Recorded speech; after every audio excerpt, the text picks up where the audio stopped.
YTBC, what's the deal? So next month, Deontay Wilder is gonna be defending his title against Artur Szpilka, who's a southpaw, Polish southpaw, young guy, a fresher contender with his age and his legs and his chin. Although he did get beat by Bryant Jennings, he got put down, but he showed a valiant effort in that fight, and he won some rounds in that fight, and he showed some different things, some different abilities. Obviously Ronnie Shields would not be wasting his time with him, training him, if he didn't think this guy had a chance of winning a world title. I don't think Ronnie Shields come across as a guy that's going to waste his time with a fighter. Seemed like a straightforward guy, straightforward trainer.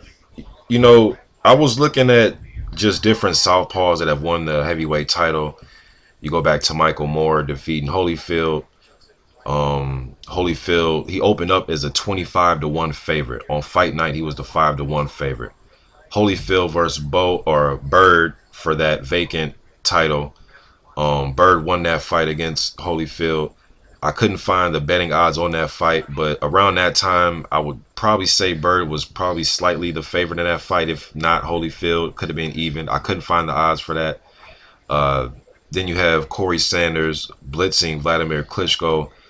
Vladimir was a 10-1 favorite in that fight. Ruslan Chagaev beating the big giant Nikolai Valuev. Even in the rematch, Chagaev was still an underdog. Valuev opened up as a -135. He was still a slight favorite, even going into a fight with somebody he's lost to. Sultan Ibragimov, when he fought Briggs, he was actually favored against Briggs, a -200. So he was a 2-1 favorite going in a fight with Briggs. That whole thing was funny.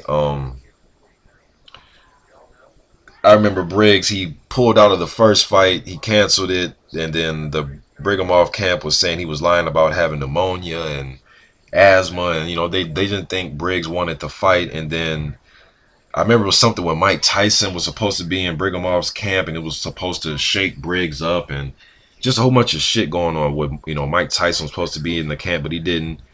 Then the odds dropped, and then they slightly favored Ibragimov because of people thought that him having, attaching himself to Tyson and, Tyson, his wild man antics, they thought that it would probably be a distraction, but it wasn't. He beat Briggs. So just looking at all those guys, Moore, Bryd, Corey Sanders, Chagaev, Sultan Ibragimov, Artur Szpilka, he just has to be good for one night. He just has to be great for one night. It's just what kind of approach is he going to take? He doesn't have the size. I don't think he punches hard as a Corey Sanders. Now he doesn't punch as hard as Corey Sanders, or probably Michael Moore. But I mean, everything's up for debate, man. But I think he has just as good a chance as any of these guys that won on the night that they went into the fight as underdogs. And I know it's easy in hindsight to say, but all of these guys, besides Ibragimov, who was a 2-1 favorite, but Chagaev, Corey Sanders, Moore, Bryd, which I have to check those odds, but all these guys were looked at as probably, having a chance, but not really looked at as favorites. So Szpilka's gonna go in the same situation. It can be done. It just depends on what kind of fight does he want to fight. Is he gonna just go in there and say fuck it? Bombs away. I'm gonna try to get close, because he's a mid-range fighter. He likes to fight from mid-range. Wilder likes to fight you from a long range. So I believe he's going to have to crowd Wilder's space to a certain degree. And when he's on the outside, he has to be all the way on the outside, not just on the outside in Wilder's reach, but further out, exceeding Wilder's reach. He's going to have to be all the way on the outside, to where Wilder's going to have to come forward and have to walk him down. And he has to make Wilder pay for walking him down.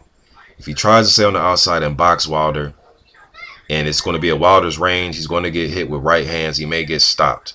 Because if Jennings was able to do it, I'm sure Wilder can be able to do it. I think Szpilka is not going to, He's going to have to get Wilder's respect in round 1. He can't wait till round 5 or 6 or 7 because by that time it'll be too late. He's going to have to get his respect in round 1, in my opinion.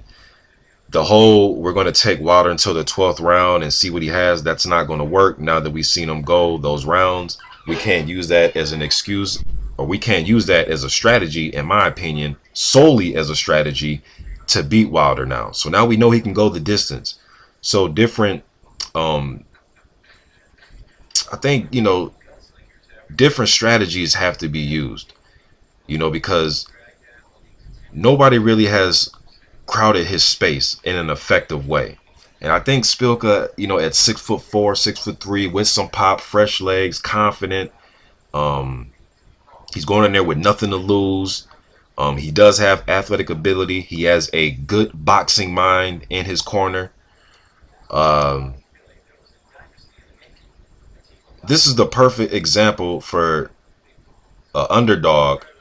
Has everything going for him to go in there and get the job done. Now, he isn't a muscle man. He isn't, some of you may say if it was Anthony Joshua right now going in there, he would have a better chance. But I will argue this, that Szpilka, with the loss, sometimes you can learn from losses. You can. I know a lot of people, they don't like, in today's era, once your zero is gone, a lot of fans think, oh, he's trash or he's garbage or he already lost to this guy. It's like, well, shit, in boxing, majority of the time you're going to lose, Floyd Mayweather has created this whole illusion and mirage that for some fans, I'm not saying all fans, but some fans think if you lose, you're not shit because their favorite fighter has never lost. And that's kind of bullshit because that pretty much means every damn fighter in the history except a handful of fighters are great fighters because they're undefeated. Szpilka is still a good contender, whether he would have beat Jennings or not. I mean, look what happened to Jennings the other night against Luis Ortiz. So everybody's going to lose eventually, if you fight long enough, So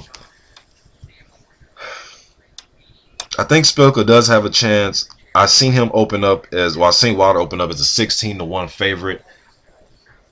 I think those odds are kind of high. Then I've seen some other ones at 25-1, and I've seen some as low as 12-1. Whatever, 12-1, 16, 25. He's still a huge favorite in this fight. That lets me know that a lot of people think that Wilder's going to fight this fight for range, and they just don't have a lot of faith in Szpilka and his chin, and they think that he's been knocked out by a lesser puncher and Brian Jennings. But people have to remember, around that time that Szpilka lost that fight, and I remember on the Glaskov, on the Fedosov versus Jennings telecast on NBC Sports, BJ Flores and the crew were calling Jennings the best heavyweight, the best American heavyweight. So at the time Szpilka lost to him, people were viewing him as the best American heavyweight. Now is in hindsight, you see Jennings get, knocked out by Ortiz, and now the Szpilka lost to Jennings just kind of looks like, oh, you lost to Jennings, but when he lost him, it was like, oh, it's no problem, you lost to Jennings, the best American heavyweight. Now people looking back on the loss like, oh man, you lost to Brian Jennings, he just got knocked out. I don't think we should view it like that. Now, I'm not trying to make ARTUR Szpilka out to be some world beater, but I'm just breaking this down in comparison to other southpaws, who were betting favorites or betting underdogs. Just the style that they used in the fight. Chagaev was going to Veluev's body, chopping him down. Ibragimov was able to outwork Briggs. Bryd, just his whole style, he just made Holyfield look like he was standing in mud. Moore was able to outwork Holyfield, outland him in those fights. So I mean, Szpilka, he's gonna have to do more. He may have to do a little bit of Corey Sanders, with the just bum rush, but do it in a skillful, with some technique, not going there and go wild. But he's gonna have to invade Deontay Wilder's space. Just my opinion on this. YTBC. I'm out.